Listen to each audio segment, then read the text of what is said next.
bakomanga batagira urufunguzo, abagira urufunguzo barakomanga. Yesu niwe master key dufite. Uwo Yesu ahantu hose umujyanye, iyo ushize mu rufunguzo bita Yesu ukarushyiramo ku kintu cyari cyarananiranye gihita gifunguka, ushyiramo ku burwayi bwananiranye.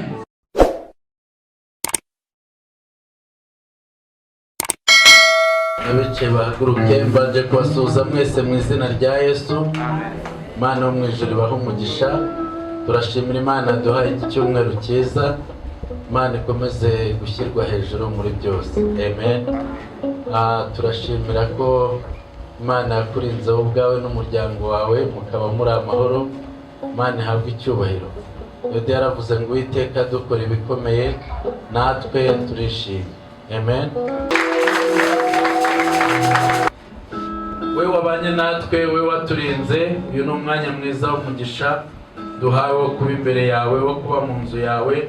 Turagusabye kugira ngo ubane natwe muri aka kanya, ubane n'imitima yose iri hano imbere yawe. Imana ishobora byose ihabwe umugisha. Tugiye kumva ijambo ugiye kuvugana natwe. Dusengeye umukozi wawe ugiye guhagarara hano Mana, nk'uko usanzwe umukoresha, nk'uko usanzwe uvugana nawe, kugira ngo umuyobore kandi byose bigende neza, beshe izina ryawe icyubahiro.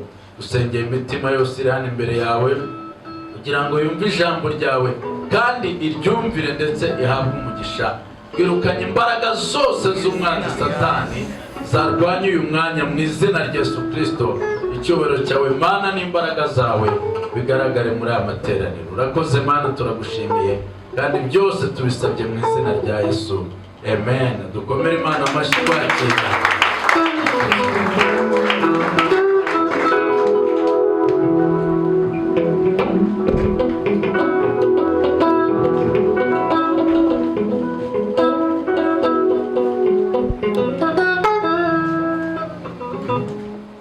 Yesu ashimwe. Yesu ashimwe. Amen. Reka twese turambura amaboko duhereze Imana icyubahiro. Nibwira ko n'Imana ikunda umuziki ariko ndabeshya. Babwira ibintu bibiri Imana ikunda, ariko icyambere babwiye ikunda umuziki. Dawidi yajyaga ayitereta ikamwihorera, noneho aza kumenya ko ikunda umuziki, agafata inanga agacuranga yacecetse, ariko kuba acuranga ikumva umuryango umeze neza, noneho ikavuga ngo mbonye umutima wanjye wishimye, kubera ko yamenye ibikora ku mutima wanjye barigezana. Haleluya. Amen. Reka turirimbe indirimbo imwe, igice kimwe na refre yayo. Umunsi mwiza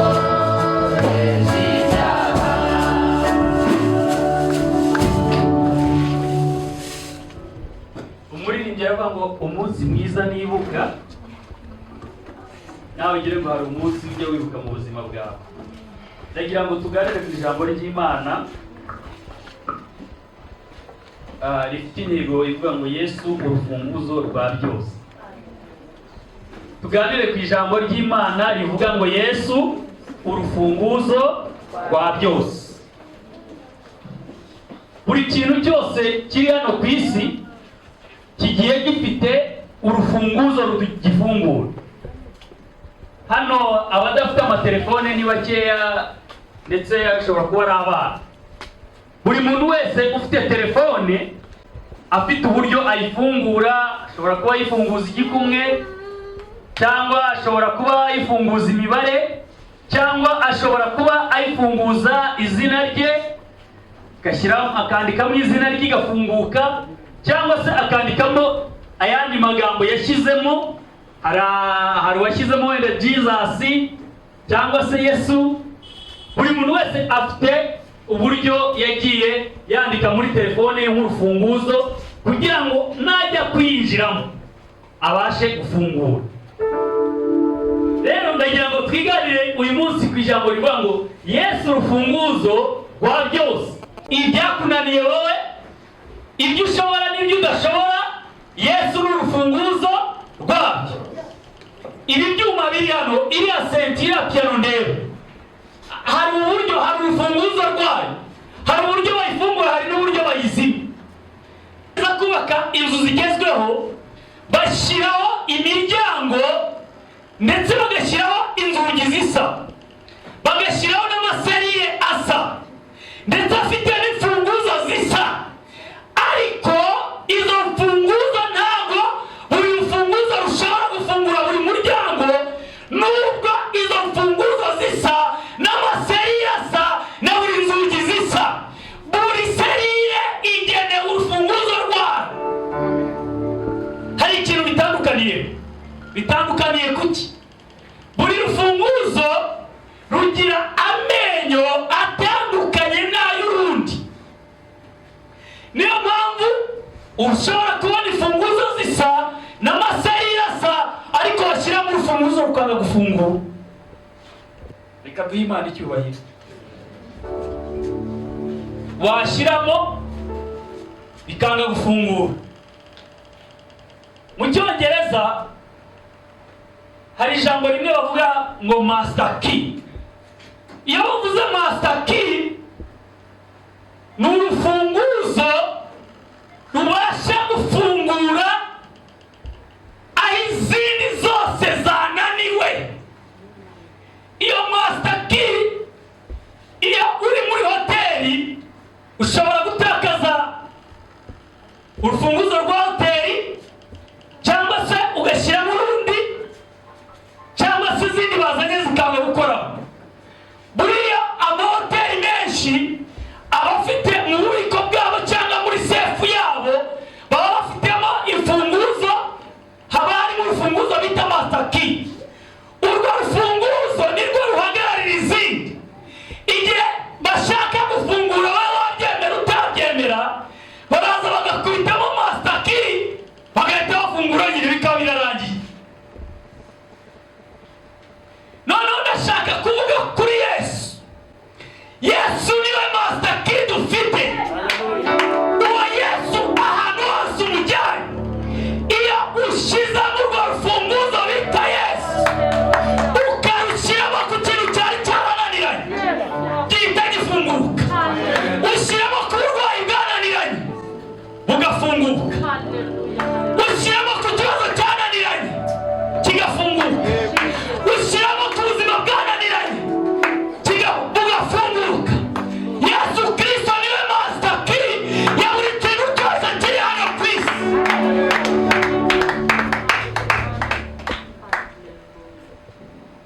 Ndibuze gusoma ibyanditswe bikeya, ibindi muri buze kubisoma nawe. Muri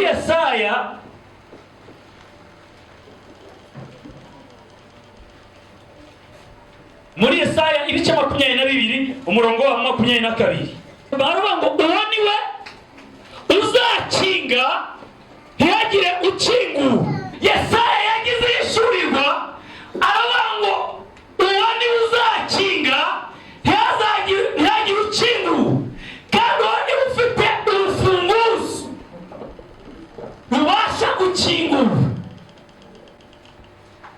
Yesu ashimwe cyane. Yesaya yagize yishurirwa, agira yishurirwa yerekwa ko Kristo ariwe muntu ubasha gukinga ntihagire ukingura, kandi ubasha gukingura ntihagire ukinga. Kubera iki akinga ntihagire ukingura kandi yakingura ntihagire ukinga? Nuko ariwe master key, nuko ariwe rufunguzo. Koko nta rundi rufunguzo ruhari rugomba gufungura yafunze. Bivuga ku kintu icyo ari cyo cyose Yesu yafunze, nta mutima wagifungura, nta bwenge bwagifungura. Yaba ubwenge bw'abadogiteri, yaba ubwenge bw'abaprofeseri, yaba ubwenge bw'abasiyantifike, ku kintu Yesu yafunze nta muntu n'umwe, nta bwenge nawe bwashobora kugifungura usibye ubwenge bwa Yesu, usibye ubwenge buturuka ku Mana, usibye ubwenge buturutse muri we. Noneho muri Samweli wa 2:8 umurongo wa 2, Samweli wa 2 ibice 8 umurongo wa 2 havuga guti, nuko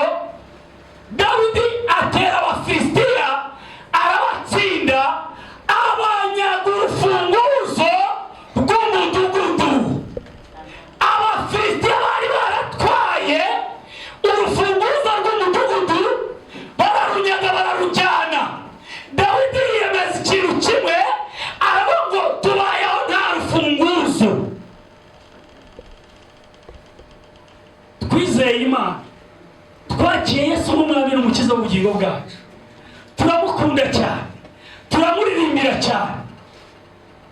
Korali Fire mu ndirimbo yabo ya kabiri nayikunze cyane, baririmbye baravuga ngo nta bwoba dufite. Haleluya. Ngo nta bwoba dufite kuko turi muri Yesu, cyangwa se kuko dufite Yesu, nta bwoba dufite. Amen. Ngenze gukeneye urufunguzo rw'umudugudu, uburenganzira iwe amu rufunguzo rwiwe.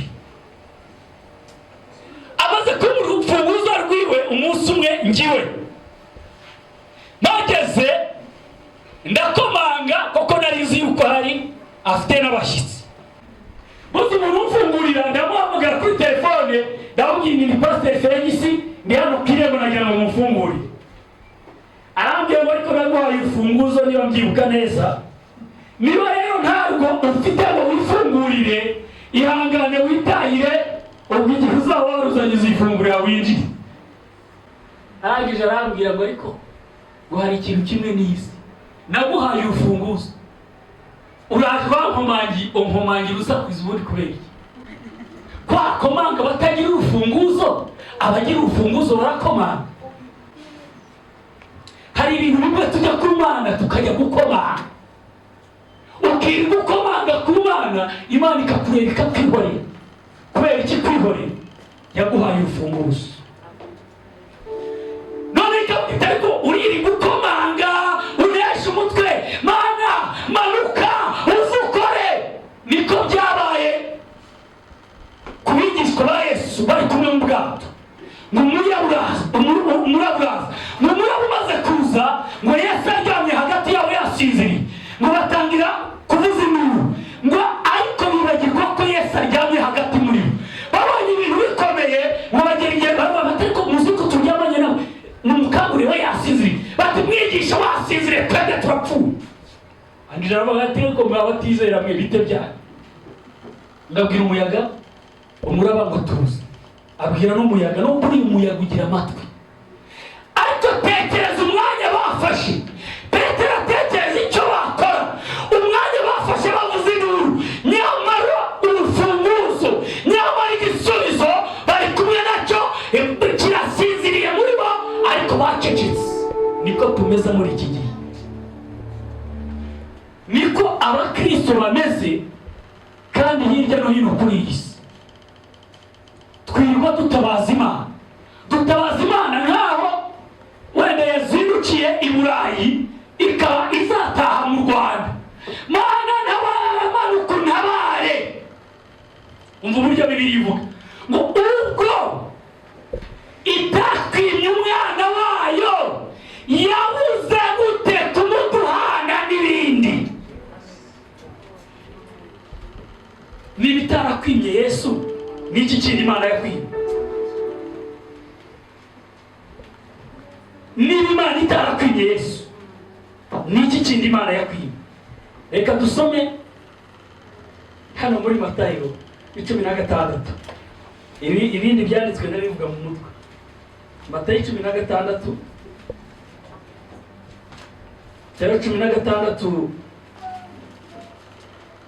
turarebe tuhasome umurongo waho wa 18 na 19.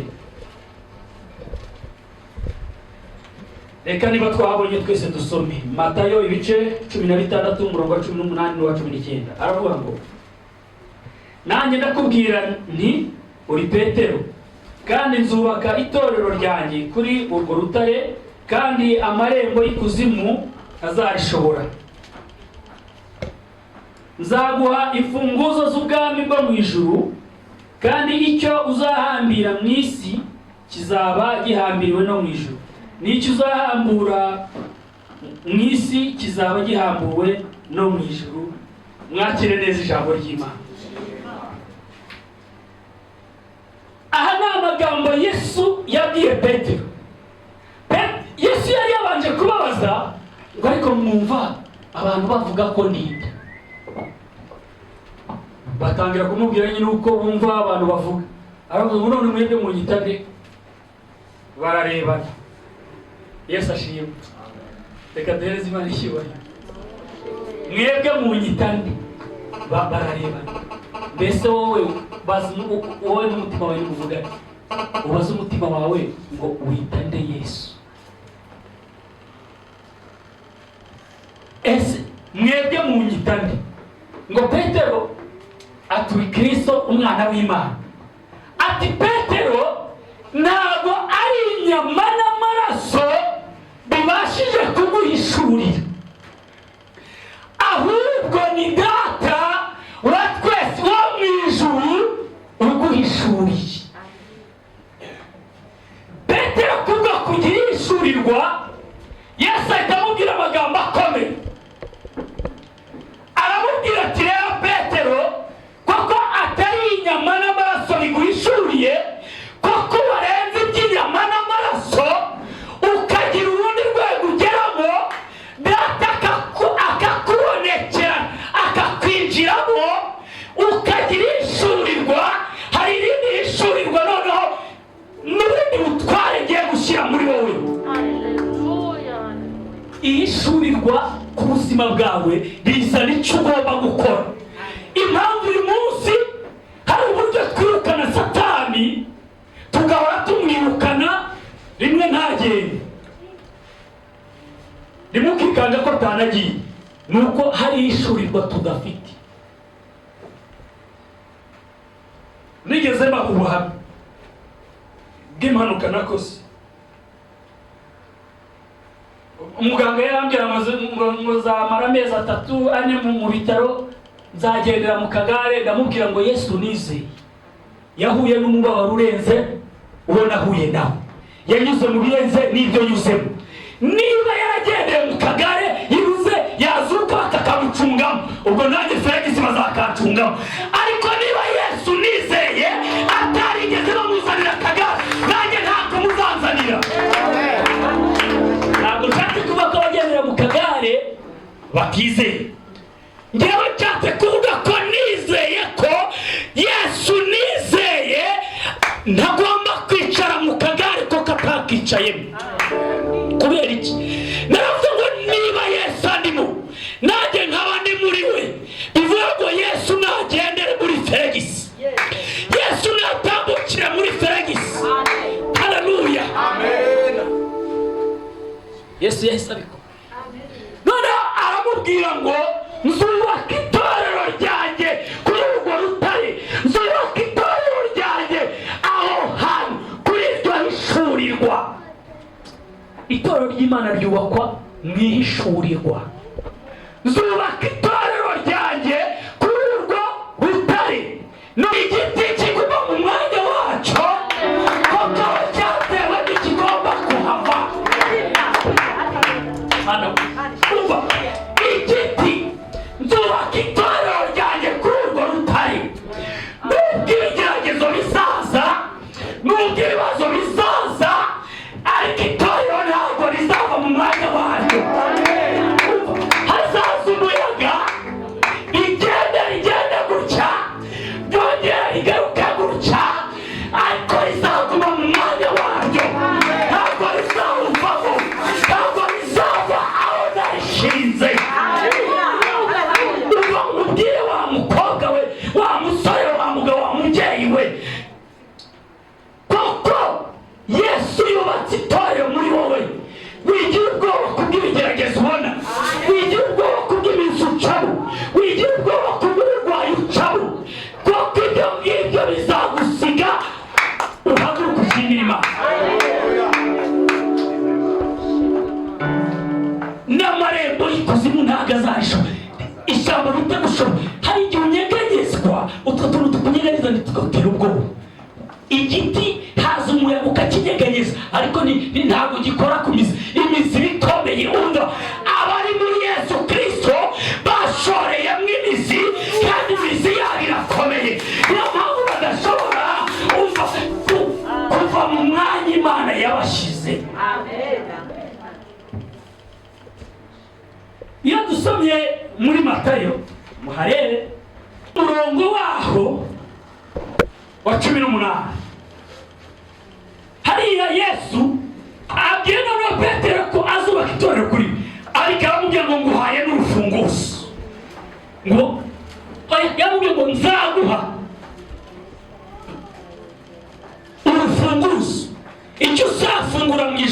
kizaba gize gute gifungu n'icyo uzafunga kizaba gifunzwe yamusezeranyije avuga ngo nzaguha urufunguzo kubera iki yamubwiye ngo azamuha urufunguzo icyo gihe urufunguzo rwari ruri niho tugiye kureba Matayo 28:18 Yesu aravuga ngo badusomye pasiko aho reka dusome izina rya Yesu. Nuko Yesu arabegera avugana n'abati nahawe ubutware bwose bwo mu isi nahawe ubutware bwose bwo mu isi ndahawe ubutware bwose bwo mu isi 19 aravuga ngo nuko mugende muhindure amahanga yose Yesu agomugire nuko nahawe ubutware bwose mu ijuru no mu isi nahehe yabivuze Yesu akimara kuzuka arababwira ngo noneho Petero bya bindi nagusezeranyije muri Matayo 16 yaramubwiye ngo nzaguha imfunguzo ariko ntagaruka nzabanza njye kuzizana nzabanza njye kuzivanaho zari ziri nzikusanire nziguhe kuko wenda binzini wajyayo kuko wenda mfite ubwoba nzabanza ngende nzikuzanire arangije avuga ngo nahawe ubutware mu ijuru no mu isi haleluya nahawe ubutware mu ijuru kandi no mu isi namaze kubuhabwa bivuye ngo none niba yahawe ubutware abamwizeye bose bakemera kwitirirwa izina rye nabo bamaze guhabwa ubutware kandi babuhawe mu ijuru babuhabwa no mu isi kandi babuhawe kuri buri kintu cyose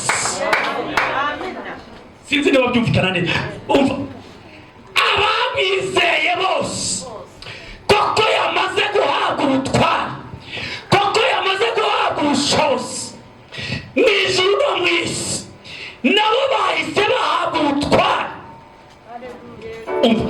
wowe wamwizeye wowe wamwiringiye wowe wamwimitse muri wowe ubana nawe amanywa nijoro wowe wamwizeye ukaba wuzuye umwuka we wera yamaze kuguha ubutware mu ijuru ntabwo ari mu isi gusa hari igihe abantu bagira ngo bafite ubutware mu isi hari abantu bamwe bafite ubutware mu isi ariko batabufite mu ijuru hari abandi bafite ubutware mu isi ariko bakaba banabufite no mu ijuru bakaba babasha gutwara mu ijuru bakaba babasha no gutwara mu isi kandi batwara mu ijuru bari ku isi bagatwara n'abantu batwara mu ijuru bari ku isi ukaba uri hano ukaba urimo urayobora mu ijuru ukaba uri hano ukaba urimo uravuga uti ibindi bigende gutya kubera iki ufite ubutware ariko muri ubu buryo mu isi no mu ijuru hari abandi bafite ubwo mu isi badafite ubwo mu ijuru ariko hari abafite ubw'ijuru bakagira n'ubwiza nimuhereze Imana icyubahiro abahaye mbahaye ubutware hari umuntu yakobo yamubwira avuga ngo kugira ngo muhe ku bitukura byanjye bamutware turabana b'Imana turabana bisumba byose turabana b'umutegeko utegeka imitsi bapfa babanyuzwa turabana bande turabana bande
iyo uvuga ngo papa niwe atwara abatwara iritabagara.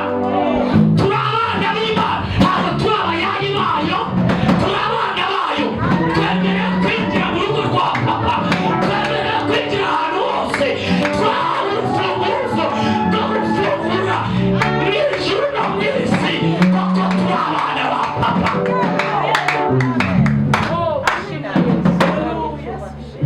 Buri harimo urimo kuvuga ati habuze pasiteri w'ibintu urimo kuvuga nibyo bwabugeza ngo nibyo, ariko ntumukoreho.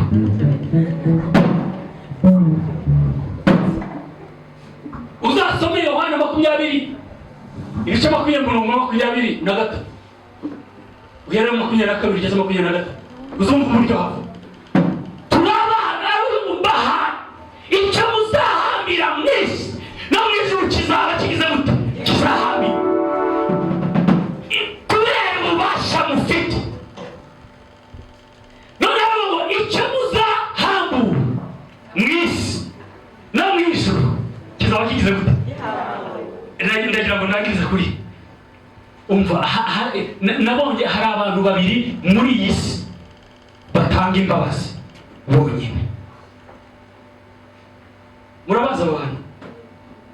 Aba mbere ni abana b'Imana, kandi batanga imbabazi mu isi no mu ijuru.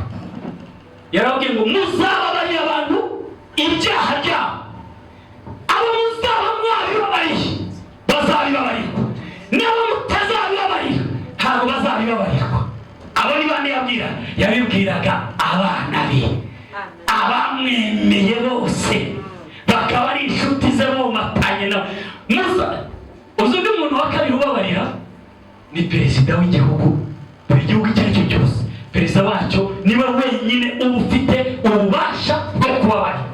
Kaba mumbabariye abana n'abo bafungura, akimara kubitangaza ko kandi uba buri nzego zose zigenda zishaka abantu zibafungura mutahi batitaye ku byaha bakoze, batitaye ko bazabisubiramo. Noneho abandi bababarira ibyaha rero, kandi iyo babibabariye birahanagurwa. Perezida ashobora kukubabarira bakakuvana muri gereza, ariko Imana itakubabariye n'ubundi uzajya igihono. Ariko wumva hari abandi bababara ngo ibyaha byawe urabibabariwe, ukaba ubabariwe no mu ijuru ukaba ubabariwe, ukaba ufite kuguruka n'amababa y'umwuka, ukagenda imbere ya Yesu ukiturayo, kandi wababariwe neza. Ijuru bagafata igitabo bakandika uyu munsi Apotre David, uyu munsi Pasiteri Felix yababariye, uyu munsi korali Feya yaririmbye yatura imbabazi ku bantu barababarirwa, uyu munsi runaka Chantal yasengeye Mariya avuga ko babariwe ibyaha. Igitabo cyo mu ijuru kandi wowe urimo urabikorera mu isi. Mu ijuru abamarayika bakaza, Imana igafata igitabo ikavanga imbabazi zitanzwe na Davide. Ibyo byasibanganye, runaka abaye uwera imbere y'Imana, runaka abaye umwana w'Imana. Abo ni abantu batanga imbabazi mu isi ndetse bakazitanga no mu ijuru.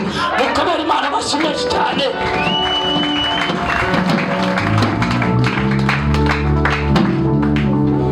Funguza rwo gufungura imbabazi z'abantu zikabanuka ngo mu minsi yo guhanura kwabo. Ibyo bintu byaje mu minsi yo guhanura kwabo 11:6 ngo bazategeka imvura ye kugwa ihagarare, bazategeka imvura igwe, ngo kandi bafite guteza buri kimwe bashaka, ngo bateza ibyago kandi bateza amahoro. Haleluya! Mu minsi yo guhanura kwacu twategeka ibintu bikaba. Mu minsi yo guhanura kwacu hari urufunguzo Imana yaduhaye. Umva mubwire mwene data, wikwisuzugura, wikwisubiza inyuma, wihamagara Imana nk'iyo mutari kumwe. Imana yamaze kuguha urufunguzo. Umva atari yakira urufunguzo ubwiye mvuze kwakira urufunguzo nuko ufite Yesu Kristo muri wowe, ugenda ukavuga uti Yesu yazamura ikiganza cye tugasenga Imana. Imitwaro yawe uyizane kuri Yesu ntajya ananirwa. Umuntu ushaka urwo rufunguzo akaba ngo nanjye nkeneye urufunguzo, imitwaro yawe uyizane kuri Yesu ntajya ananirwa. Umuntu wumva ashaka urufunguzo akaba ngo nanjye nkeneye kugarura Yesu mu buzima bwanjye, nkeneye kugarura Yesu mu mibereho yanjye, nkeneye kugarura Yesu muri njyewe, kuko menye ko ari we rufunguzo rufungura buri kimwe. Nazamura ikiganza cyangwa ukadusenga Imana.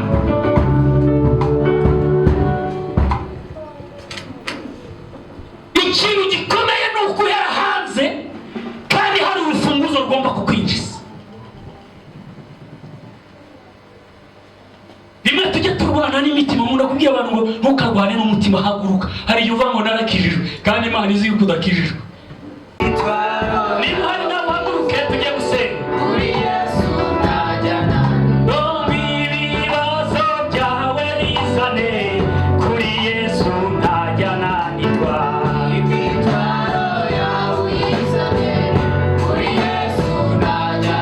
Ananirwa. Umwami ntajya ananirwa. Yesu ntajya ananirwa. Yesu ntajya ananirwa. Yo ntajya ananirwa. Umwami ntajya ananirwa. Yesu ntajya ananirwa. Ntajya ananirwa.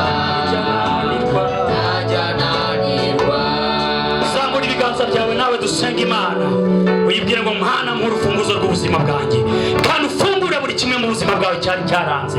Hari igihe nasenze ndavuga ngo Mana funguye buri masezerano yanjye kandi narabibonye Imana ibikora. Namwe muri abagabo bafasha kubihamya.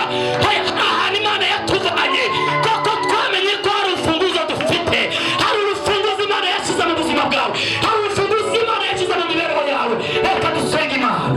Uwiteka Mwami Imana nyir'ingabo, ubwoko bwawe buhagurutse, Mwami barashaka wowe Yesu Kristo kukwakira mu rufunguzo. Babera urufunguzo rw'ubuzima bwabo, babera urufunguzo rw'imibereho yabo, babera urufunguzo Mwami rwo kubaho kwabo. Bera itorero ryawe Mwami urufunguzo, bera abantu bawe Mwami urufunguzo.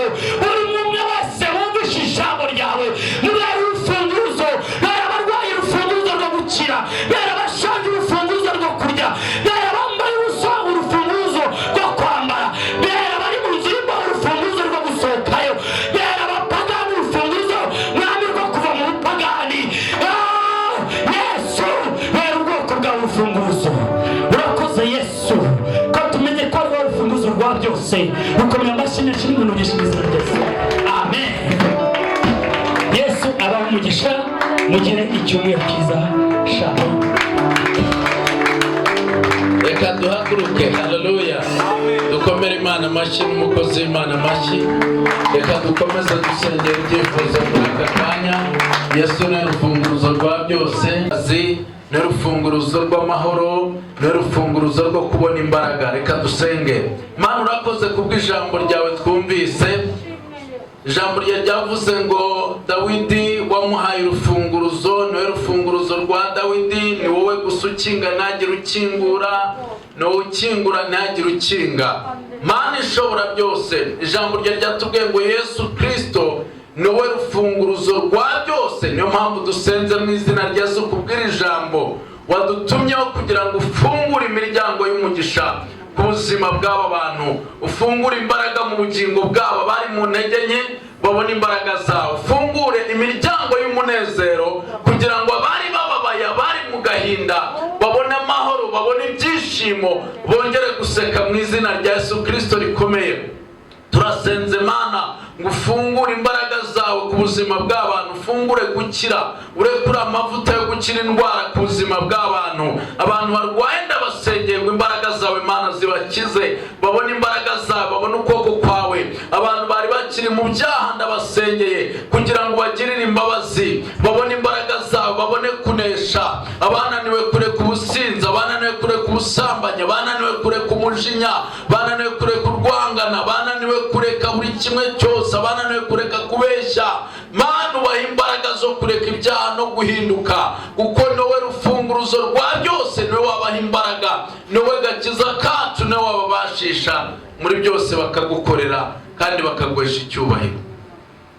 Abantu umugisha w'akazi, Mana bafungura imiryango y'umugisha, babona akazi, babona imbaraga zawe, babona ukuboko kwawe. Mana niwe rufunguruzo rwa byose. Kristo niwe wagura itorero, niwe uri kuza, niwe wagirira neza abakristo b'iri torero. Mana niwe wabasura, niwe wabagenderera, niwe wabaha umugisha bari kure n'abari hafi, bakabona imbaraga zawe, bakabona ukuboko kwawe, bakabona umugisha wawe. Niwe wasubiza buri cyifuzo cyose buri muntu wese afite kugira ngo ahimbaze izina ryawe. Urakoze Mana, turagushimiye. Urakoze ko wumvise gusenga kwacu, urakoze ku byifuzo byacu byose ubizi, urakoze kugiye kubisubiza mu izina rya Yesu. Amen. Haleluya. Tugihagaze dusenge kugira ngo dusoze iteraniro ryacu rya mbere.